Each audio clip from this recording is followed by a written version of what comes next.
ఏపీకి ఇక తిరుపతే కొత్త రాజధాని. ఎంపీ కీలక ప్రకటన. వివరాలు ఈ వీడియోలో తెలుసుకుందాం. వీడియో స్కిప్ చేయకుండా పూర్తిగా చూడండి. అప్పుడే కంప్లీట్ ఇన్ఫర్మేషన్ అయితే అర్థమవుతుంది. అలాగే చాలామంది వీడియోస్ చూస్తున్నారు కానీ సబ్స్క్రైబ్ చేసుకోవడం లేదు. దయచేసి సబ్స్క్రైబ్ చేసుకోండి ఫ్రెండ్స్. ప్రభుత్వం నుంచి వచ్చే ముఖ్యమైన అప్డేట్స్ మీరు మిస్ అవ్వకుండా ముందుగానే తెలుసుకోవాలి అనుకుంటే ఛానల్ని సబ్స్క్రైబ్ చేసి ఫాలో అవుతుండండి. అలాగే వీడియోను ఒక లైక్ చేసినట్లయితే మరింత మందికి సమాచారం చేరుతుంది. ఇంకా లేట్ చేయకుండా వివరాల్లోకి అయితే వెళ్ళిపోదాము.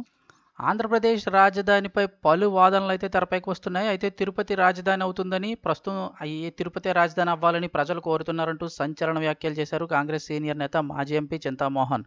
సీమలో కరువు పోయి అభివృద్ధి జరగాలంటే తిరుపతి రాజధానిగా మారితేనే సాధ్యమన్నారు. విజయవాడలో మీడియాతో మాట్లాడిన చింతామోహన్ సీమకు నీళ్లు లేవు, రాళ్లు మిగిలాయని ఆవేదన వ్యక్తం చేశారు.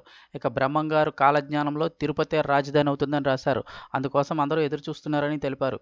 తిరుపతి అందరికీ ఆమోదయోగ్యమైన ప్రాంతం, భూములు, వనరులు, ఆహ్లాదకరమైన వాతావరణం అన్నీ ఉన్నాయని ఆయన వెల్లడించారు.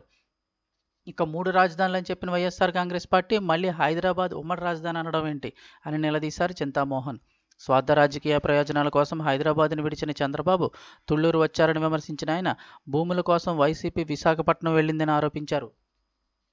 ఇక తిరుపతి రాజధాని చేయాలని అప్పటి ప్రధాని జవహర్లాల్ నెహ్రూ చెప్పినా సంజీవయ్య కర్నూలుకి పంపించారని, ఆ తరువాత హైదరాబాద్ వెళ్ళిందన్నారు.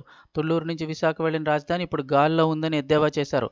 మరోవైపు రాష్ట్ర రాజకీయాలు భ్రష్టు పట్టాయని, పాకిస్తాన్ కంటే ఘోరంగా ఏపీ పాలిటిక్స్ మారాయని ఫైర్ అయ్యారు. మళ్లీ రాష్ట్రంలో కాంగ్రెస్ పార్టీ కావాలని అన్ని వర్గాలు కోరుతున్నాయన్నారు. ఇక వైఎస్ జగన్ పరిస్థితి అధ్వానంగా తయారైంది.